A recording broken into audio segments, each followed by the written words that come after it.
The Nimitz can steam at over 55 kilometers an hour. Sail for over 20 years without refueling. And house 6,000 men and women.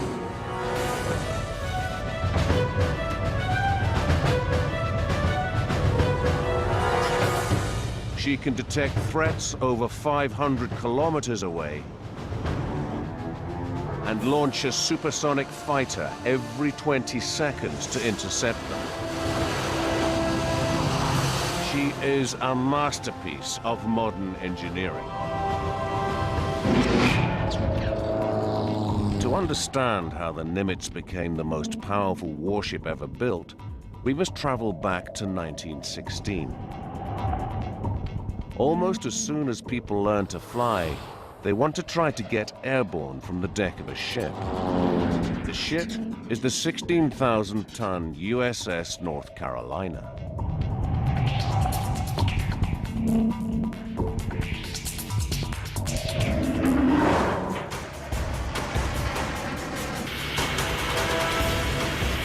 Reaching takeoff speed requires a lengthy runway.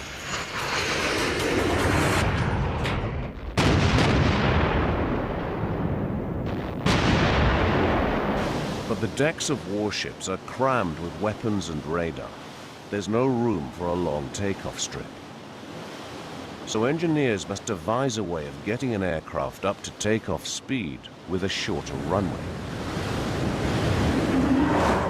The fundamental problem is down to a basic law of physics. If you want to launch a large mass in a short space of time or distance, you've got to give it a lot of stored energy very rapidly. This is the basic kind of technology that's been known for thousands of years, the slingshot. I store the energy by stretching the elastic. I put my aircraft in it, store the energy, let go, and it flies wonderfully. But of course, this isn't a real aircraft with a real pilot. The challenges of making it work in the real world are much more significant. The solution comes from the fathers of aviation, Wilbur and Orville Wright. In 1903, they achieved the first powered flight and then developed their own launcher, a catapult. Their design consists of a 6-meter-high wooden tower. This holds a weight suspended from a rope. As the weight drops, the rope pulls the plane along a rail until it reaches takeoff speed.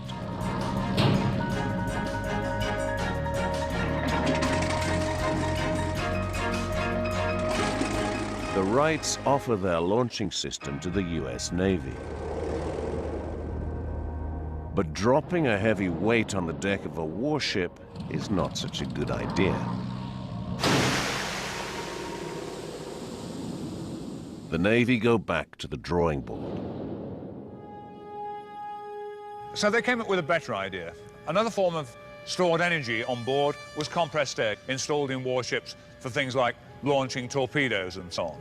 Compressed air can be released and give thrust. So in a simple way, we can use compressed air to release an aircraft from a warship. In 1916, the military tries the idea out on the battle cruiser USS North Carolina.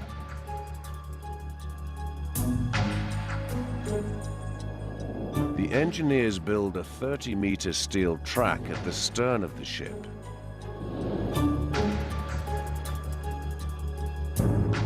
They use compressed air to shoot a piston down a cylinder. The piston uses a rope to pull the plane along the track. But compressed air alone is not powerful enough to launch an 800-kilogram plane. To speed it up, they feed the cable through a system of pulleys. These multiply the force exerted on the plane and increase its velocity by 7 times.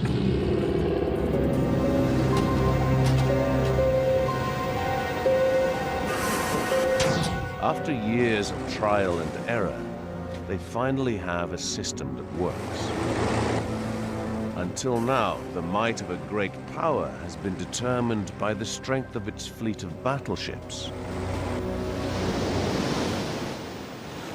But now, the flimsiest biplane launched from the deck of a carrier can sink the most heavily armed warship. It is now the age of the carrier.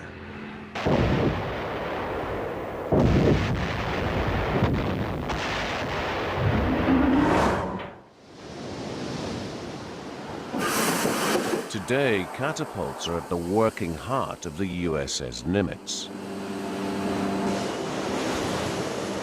Without the catapults, we have no other means of getting the aircraft off to do their missions. It's basically just a giant slingshot. It is the task of the shooter to tune the catapults to launch aircraft of different sizes.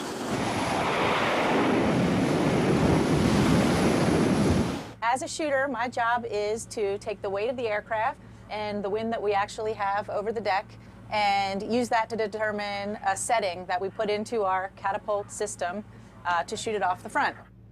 Lieutenant Kozlowski adjusts her catapult to launch a series of F-18 fighters. Each catapult has enough muscle to throw a Cadillac a kilometer.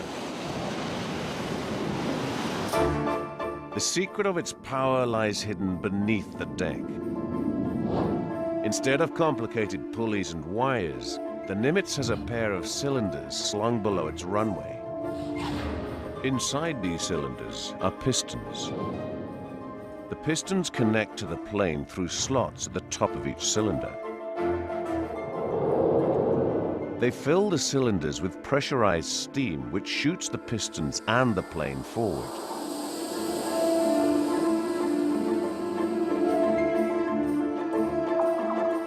To prevent the steam escaping, they fit two strips of flexible metal that act like zippers and reseal the slots as the pistons pass through.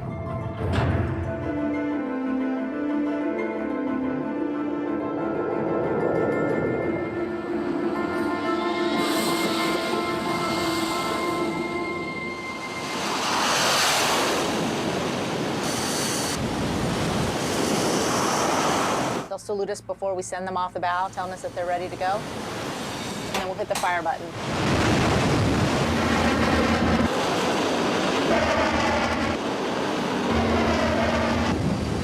On land, it takes over 1,500 meters to get an F-18 airborne. But the steam catapult does it in less than 100. In 1916, the USS North Carolina has a huge drawback as an aircraft carrier. She has nowhere for her planes to land.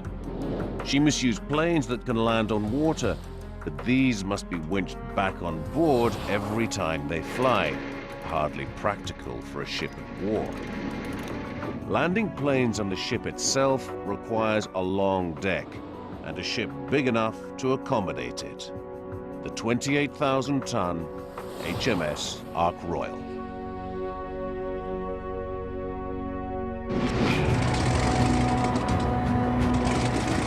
In August 1917, Royal Navy pilot Edwin Dunning attempts the first landing on a moving ship. The obstacles he must negotiate include the ship's central bridge and funnel, known as the superstructure. In a truly audacious move, Commander Dunning swoops sideways in front of them and lands on the front deck. 5 days later, he tries again. But as he touches down, the engine stalls and he loses control of the plane. The deck crew try to grab the powerless aircraft, but strong winds blow it over the side. Dunning is knocked unconscious and drowns in his cockpit. Commander Edwin Dunning proves that a deck landing is possible, but he pays the ultimate price. Making the deck safe for landing requires redesigning the ship's superstructure, the obstacle that had blighted Dunning's approach. One proposed solution was to split the superstructure into two parts, moving them either side of the flight deck. But the gap between the two blocks is hardly wide enough to allow a plane to land, and naval architects fear this will unnerve their pilots.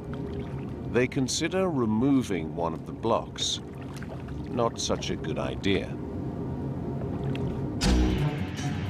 So naval architects search for a way to offset the weight of the block they now call the island to correct the ship's balance. They fill the port fuel tanks to the brim whilst only partially filling the tanks on the starboard side.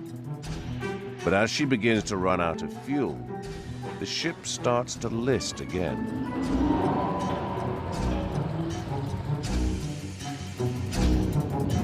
Then they try moving the entire hangar to port, leaving behind an empty space.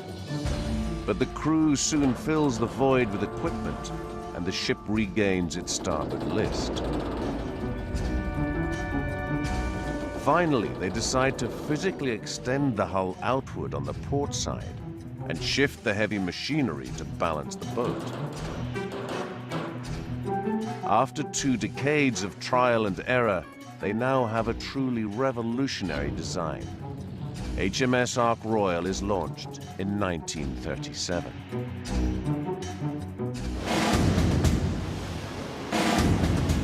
The Ark Royal is the mother of all modern carriers. Her island sits on her starboard side, allowing a long, clear flight deck.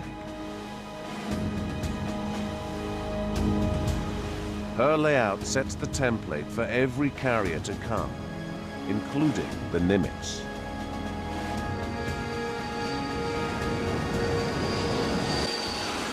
Like the Ark Royal, the Nimitz is a giant floating airport. The island is her control tower, her eyes, ears, and brain. Within her nerve center on the first floor are the officers in charge of the flight deck. Above them are the radar and weather rooms. Above these, on the 5th floor, is the captain's bridge. He runs the ship from here in overall command of strategy and tactics. But on the top of the island, nestling just below the radar domes, sits perhaps the most important place on any carrier: primary flight control. Here, the air boss and mini boss run the business end of this warship, controlling the operation of her strike fighters.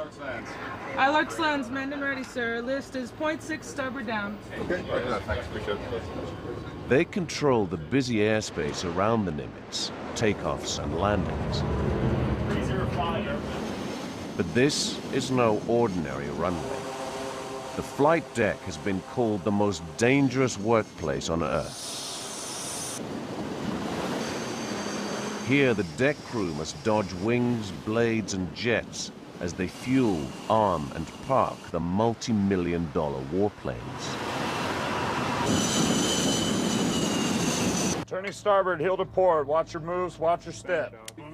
Engineers mirror the layout of the flight deck in miniature to keep track of the comings and goings of each aircraft. 404. We'll take him back to L4 and we'll stuff the hole right there. It's literally nuts and bolts technology. This is the Ouija board. This is a miniature version of the flight deck, and these little plastic pieces that we have here keep track of aircraft that we actually have out on deck. Now these nuts and bolts, they represent different things. This means that it needs an aircraft that needs to be turned, its engine's turned, and then this one means it needs fuel. It helps us keep track of everything going out on the flight deck. Since it moves at such a fast pace out there, they're constantly updating this board. Got to get him out. I got to clean up L4. I've got to drop this guy down off into the hangar. And if you want, you can put 203 on the elevator. It really doesn't matter to me. This is always reliable. If we have a power outage, I could always rely on this being up and running. Hey, before you put something in L1, make sure it's got missiles on it, right? The Nimitz can operate more aircraft than any other carrier in the world.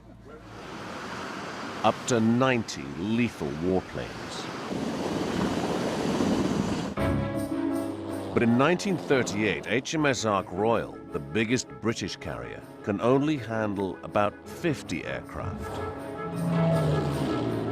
But the American admirals of the time want double that number for their carriers.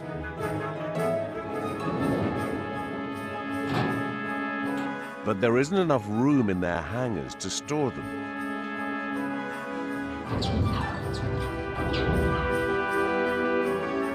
So the deck must take the overspill. This is potentially disastrous if an aircraft coming into land doesn't stop at once. It takes years to resolve the problem. The solution will be built into the new 34,000-ton USS Hornet. From the time of the first carriers, engineers have been experimenting with ways of slowing planes down by snaring them with so-called arrestor wires. Well, the earliest systems consisted simply of ropes attached to pairs of sandbags. And the aircraft would come down and engage this rope, but of course one set of sandbags was not enough to stop a heavy aircraft. So as the aircraft proceeded down the flight deck, it had to engage successive pairs of sandbags until there was enough resistance to stop the airplane. This simple system, of course, was nowhere adequate for high-performance aircraft, so other more complex systems had to be developed. On the USS Hornet, they must stop an 8,000-kilogram warplane landing at over 135 kilometers an hour in just 45 meters. This is how they do it. As a plane comes into land, a hook on its tail snares an arrestor wire and pulls it forward. Beneath the deck, this action forces a ram into a cylinder filled with fluid. This fluid dampens the plane's momentum as it is squeezed up a tube and through an opening, made ever smaller by a closing plunger. An elegant solution. But in practice, snagging a single wire proves difficult for the pilots to do. So the engineers line up several wires, one behind the other, to increase the chances of a successful grab. But even this doesn't guarantee success. During the Second World War, it was fair to characterize the landings as looking like a controlled crash. As the pilot approaches the back of the ship, he's going to fly his airplane into position just above the wires, and then he hopes that the airplane will drop right into the middle of those wires and pick up one of those 12 wires. If they didn't catch any of the wires, then they had 5 what they call Davis barriers that would engage the landing gear on the aircraft and stop it that way. Unfortunately, these Davis barriers normally would flip the airplane upside down, but it would definitely stop. Today on the Nimitz, trapping an arrestor wire has become even more challenging. Jets hit the deck traveling at 225 kilometers an hour, giving a pilot precious little time to guide his plane onto the wire.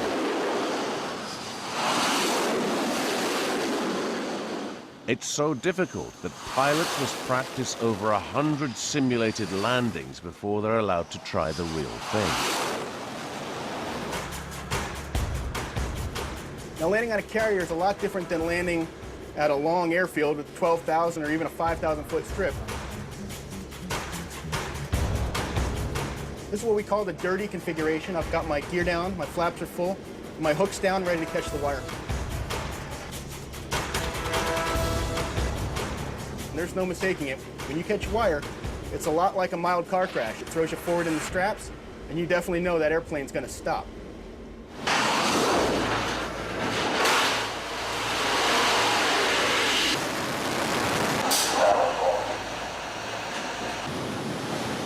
The principle behind the arrestor system hasn't changed in over 60 years.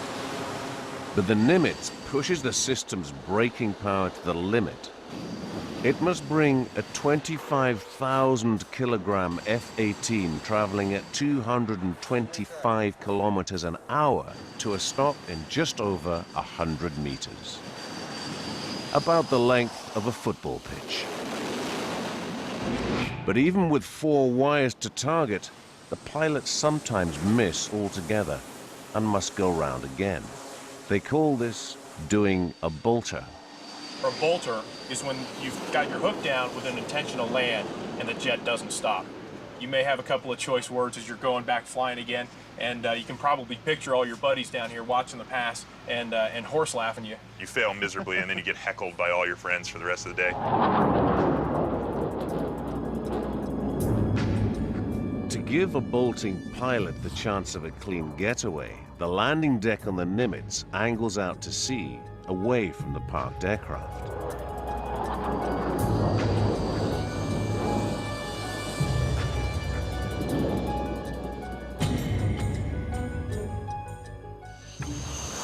To help perfect their skills, senior pilots stand at the stern, passing judgment on each landing.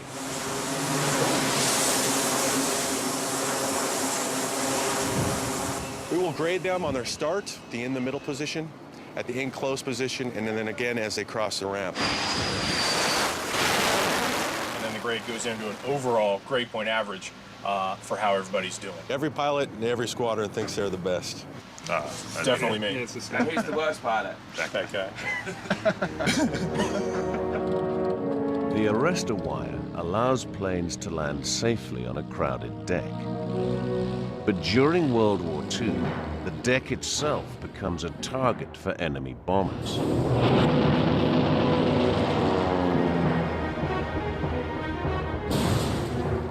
Defeating them demands a total rethink. A carrier twice as big, the 61,000-ton USS Midway.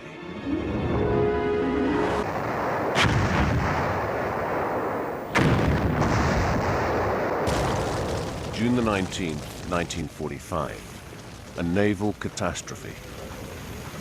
Japanese bombs penetrate the USS Franklin's wooden flight deck and explode in the hangar below. 724 American sailors and airmen are killed.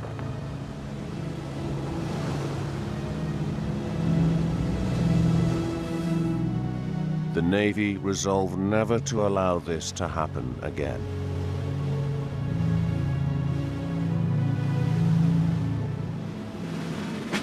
Protecting the crew by replacing the wood with armored steel sounds simple enough.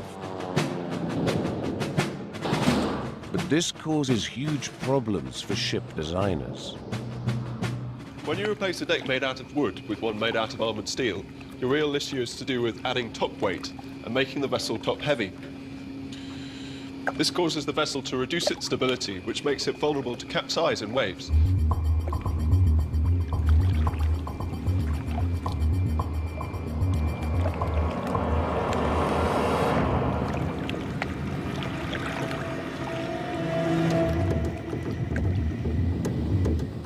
To make the ship more stable, the hull must be wider.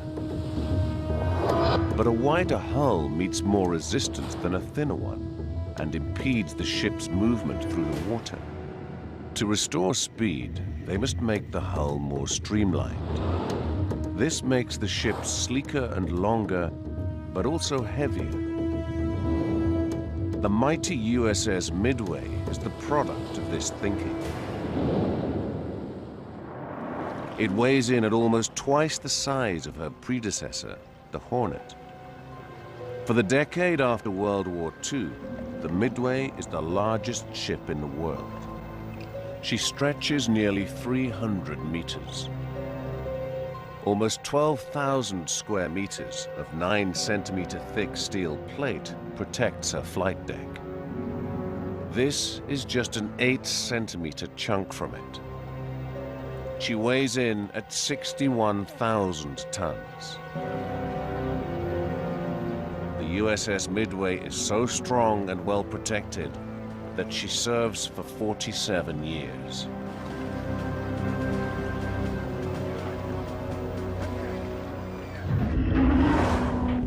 The deck of the Nimitz is also steel, but it isn't armor-plated. It doesn't need to be. No attacking aircraft should ever get close enough to drop a bomb on it. Layer upon layer of high-tech protection stands in the way. First, long-range radar scans the sky for intruders. Should there be any, she directs her fleet of F-18 fighters to intercept and destroy them. If an enemy missile does manage to elude her aircraft, it will meet her next line of defense. A ring of missile-armed warships. Finally, the Nimitz can unleash her own missiles, each capable of destroying anything that gets within 8 kilometers. The tactical team runs this high-tech shield from a bunker deep within the Nimitz. We can protect ourselves from great distances with our airplanes all the way down to in close with our point defense systems. Should it all fail, the captain knows he can fall back on a trusty technology from a bygone era. We have 50 caliber machine guns that are manned by our crews here. We also have then layered defenses all the way down to the captain and the 9mm. The Midway's armored deck gives her the security she needs, but her aircraft are outdated. In the 1950s, Navy commanders want jets on their carriers.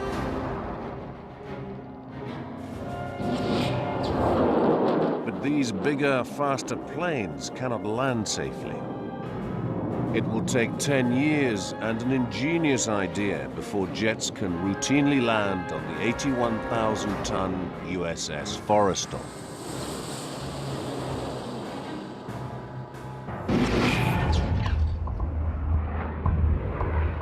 In December 1945, a jet manages to land on a carrier for the first time. It is an extraordinary feat of flying by Eric Winkle Brown, the Royal Navy's top test pilot. That aircraft there is the aircraft that Winkle Brown landed in December 1945 and made carrier aviation with jet power fundamental to any modern navy. It also identified that there were a batch of new problems to be resolved. The main problem is speed. Faster jets leave their pilots less time to find the correct angle of approach. If they come in too steep, the aircraft will hit the deck too hard. But if their approach is too shallow, they may clip the stern of the ship. Engineers discover the optimum angle of approach for a safe landing is 3 degrees. But it's almost impossible for a pilot to get this right every time.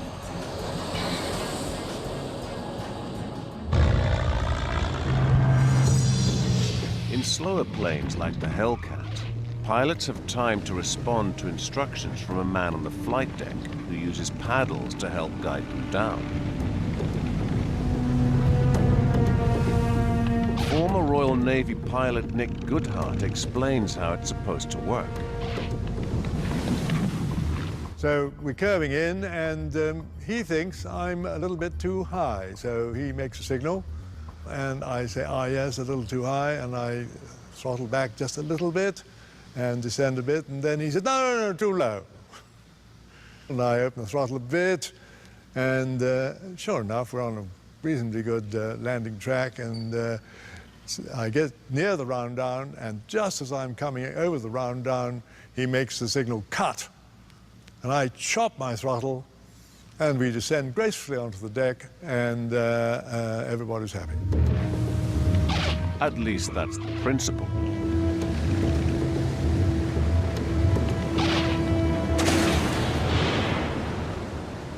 Goodhart discovers it to be a very dangerous procedure. In fact, we lost so many pilots that way that it exceeded by far the number who were killed by the enemy in the war. Appalled by such losses, Goodhart himself comes up with a simple idea that enables the pilot alone to find and follow the correct angle of descent. We've got this rig set up here, which was the rig that I used originally in my boss's office.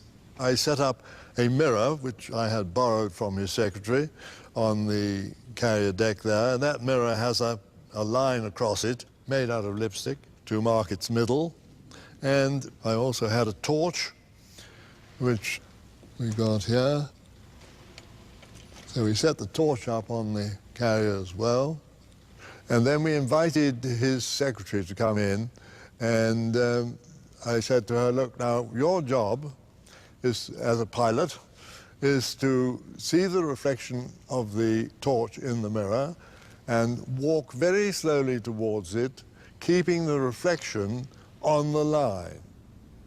By keeping the light level with the lipstick line, the secretary, like the pilot, will naturally follow the correct angle of descent. Translated onto a ship, this is what's happening. The torch is represented by 4 lights fixed to the deck. Beyond them is the mirror. A row of lamps represent the lipstick line. As the plane approaches, the beam from the deck lights reflects back to the pilot at an angle of 3 degrees. If the pilot keeps this reflection in the center of the mirror, he will come down at the right angle. But it's not as simple as that. At sea, a ship pitching in the waves throws the beam about, sometimes with devastating results. To stabilize the beam, they fix the mirror on a gyroscopic mount. Now a plane can safely follow the right line of descent, however rough the sea.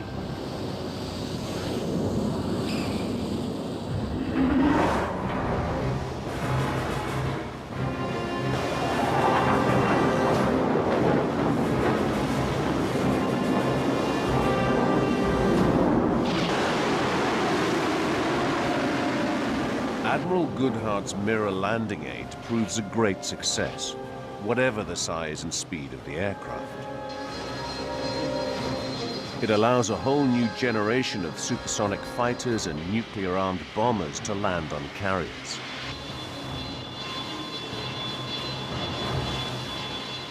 The Forrestal now truly deserves to be called the world's first supercarrier. Today on the Nimitz, they use an improved version of Admiral Goodhart's landing aid. Pilots call the central lamp in this row of lights the meatball. It is fitted with a special lens so that the approaching pilot can only see its light when he lines up his aircraft to come in at the correct angle. The system stands up well to the demands of modern warfare with its tremendous onus on night operations. On a clear night, pilots can see the meatball as far as 6 kilometers out.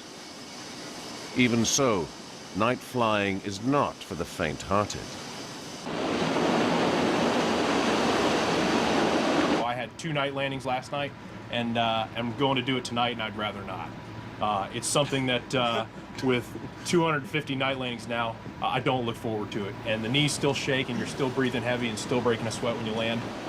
Night flying can tax even the most experienced pilots. Trainees today are not allowed near a $20 million plane without conducting 10 hours of simulator rides first. One of the defining factors about naval aviation is when you take off from the boat, you have to land on the boat in all kinds of weather. Day, night, storms, sunny. Now at night, or in bad weather behind the ship, the instrumentation is critical. Right now I'm at 1.9 nautical miles. At this point, I can't see the meatball at all. I'm relying solely on my instruments. Again, on dark nights like this where it's really rough, a lot of illusions out there, hardly any depth perceptions. It takes a lot of mental concentration. First step is to get in this aircraft below 250 knots. And then most importantly, I'm going to reach over with my right hand and I'm going to slap down the hook handle. It's pretty important because that hook is what's going to stop me.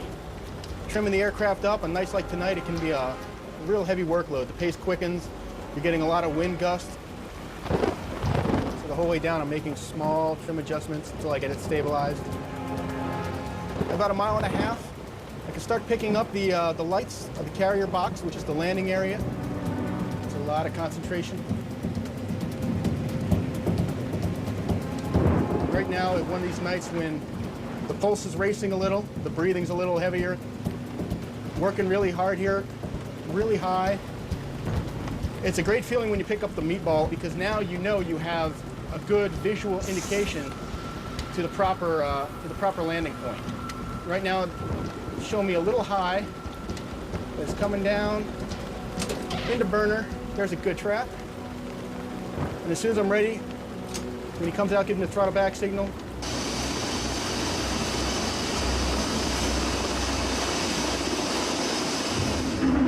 The mirror landing aid allows the USS Warshipsfull to carry the world's biggest and fastest Navy bombers. But as a fighting ship, she has a severe limitation. She runs out of fuel after only 3 days of action. The Navy searches for a new type of propulsion system. It is so massive that they must build a bigger ship to accommodate it. The 91,000-ton USS Enterprise. This is the start of one of the Navy's most dangerous operations, refueling at sea. Go! Heave around! Go, Roberts, get it out of his feet! Go! Heave around! A conventional fossil fuel carrier drains her tanks in about 3 days, and then needs a pit stop. But this is no simple top-up. The crew uses a pilot rope to pull across the fuel line.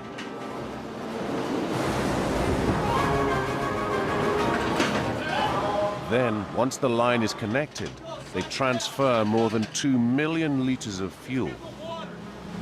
But that's only enough for about 72 hours of sailing. The process ties the carrier to a slow tanker and leaves both vulnerable to attack by enemy aircraft and submarines. There must be a better way.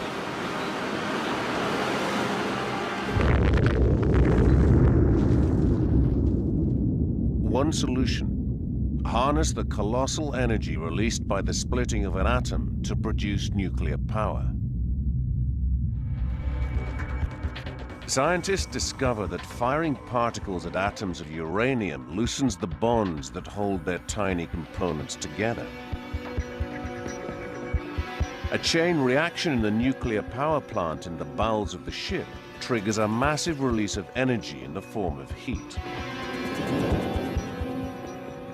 This heat can then be used to generate steam.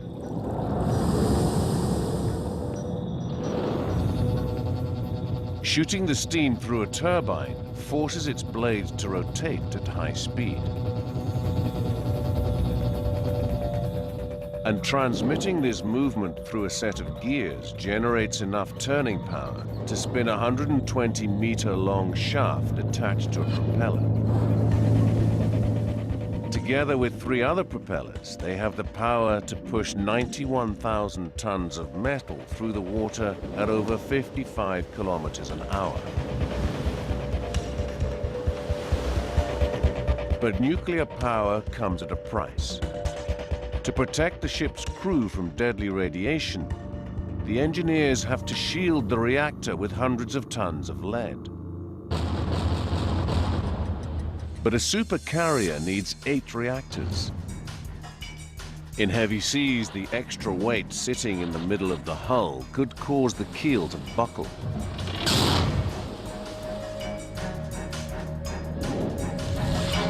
So they strengthen the keel with a honeycomb structure of steel cells. These take the weight of the reactors and lead to the birth of the largest carrier the world has ever seen.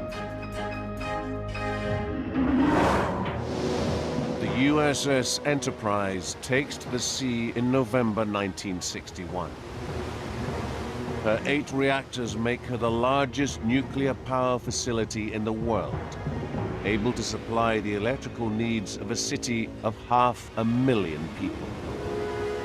And she has one colossal advantage over conventionally powered carriers.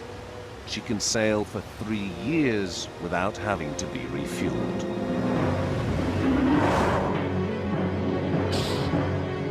Today, a Nimitz-class supercarrier only needs to be refueled once every 20 years. She requires only 2 reactors to deliver the same power load to the ship. And the space that once might have been used to store fuel for her engines is now used to store fuel and ammunition for her jets.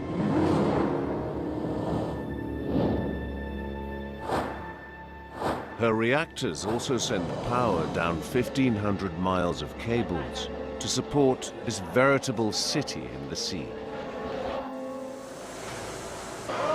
6,000 heads lie on 14,000 pillowcases between 28,000 sheets. Each day, cooks prepare 18,000 meals from their supply of 120,000 eggs, 15,000 kilograms of potatoes, and over 11,000 kilograms of meat. But it can be a lonely place. The worst thing about it, being on the Nimitz, would probably be being away from family. Being away from home? It's the same day over Groundhog Day. Every day is Groundhog Day. We always joke about it. Every day is Monday. The camaraderie of the pilots out here is probably the only thing that makes it so you can survive with your sense of humor and with your sanity. Over the past 30 years, this floating community has demonstrated its prowess by delivering air power straight to the heart of the enemy in conflicts around the world. The first Nimitz was commissioned in 1975. She was so successful that the US Navy ordered 9 more.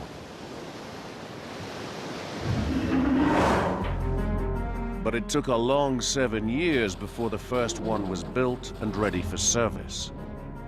And there was only one dry dock in the whole of America big enough to handle a 99,000-ton Nimitz-class carrier. There had to be a quicker way of building the carriers of the future.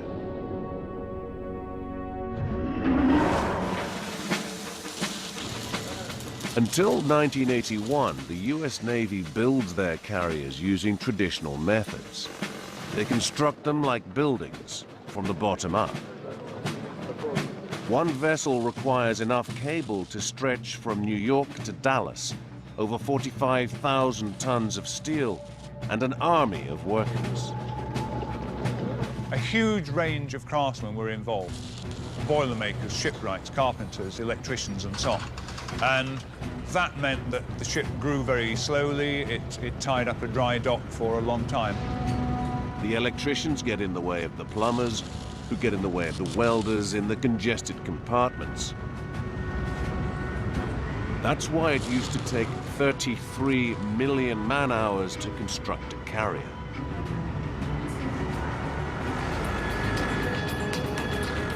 Today, they build Nimitz carriers on the dockside, section by section, and then weld the pieces together afterwards.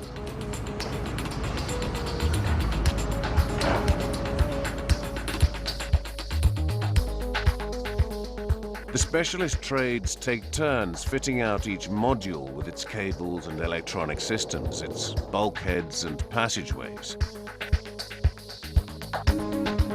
And as they are no longer in each other's way, they build the ship much faster.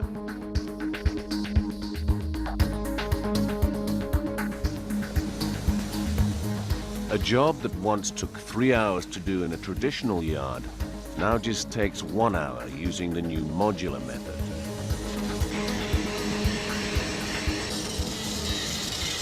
Well, there are very, very large pieces that go together. The improvements in computer design the ability to reduce the number of pieces that go together, it is going to be a heck of a lot more efficient. They used the biggest crane in the Western Hemisphere to move the modules into position. 161 modules come together to make a carrier. Each can weigh up to 850 tons. Moving the modules pushes the gantry crane close to its lifting capacity. On July the 8th, 2006, workers crane the final piece of the jigsaw into place. It is the carrier's mighty 700-ton nerve center, the island.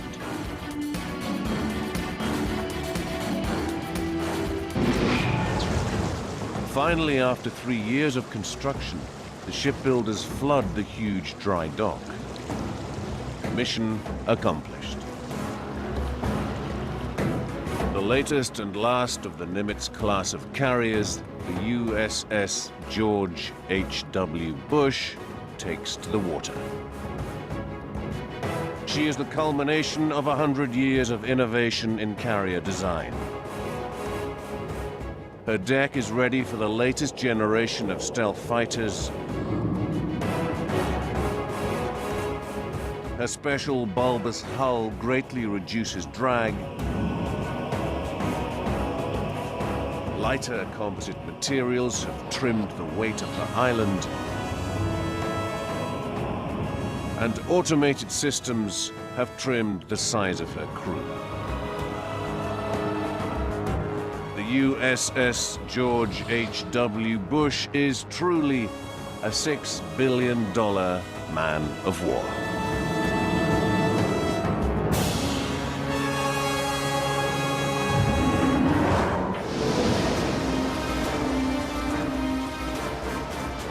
Nimitz-class carriers are currently the biggest and most technologically advanced warships in the world. But already naval architects are working on the next generation of supercarrier. The first won't be delivered to the Navy until 2014. Until then, the Nimitz will reign supreme.